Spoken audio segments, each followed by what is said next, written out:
leyɗe porto wona ya yaw sodandu cash ko ya yahu an e conjoint jo ma o yahon signon ka notaire ñawlo ɗon suudu yoɓeteɗo pendant 35 ans woɓɓe 25 ans woɓɓe 30 ans ko ɓe ɗiɗo ñawli tanke hiɓe wondi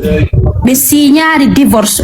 et puis kadi hay ɓe signi divorce maɓɓe on il faut que ɓe yewta ɓe halda ɓe yeytay suudu ndu ma ɗum a kanko debbo ngo soditay ndu ma gorko on soditay ndu mais tanke crédit on no e hoore makko ko ɓe ɗiɗo noon yoɓata ndu obligatoire kajjatu ndu gollude elle travaille o nawnuno ɗo e tan hari o wala gollude tawi o wala ka yoɓede mais elle paye le crédit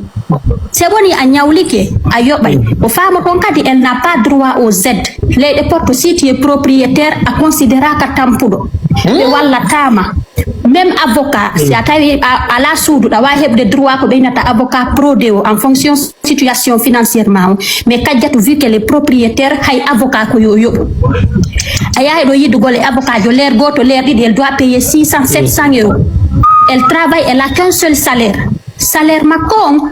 o yoɓay joddi suudu ka woni ɗon kañuma e charge ji ɗin obligatoire par ce que crédit on ko inde maɓɓe ɗiɗo lutti woni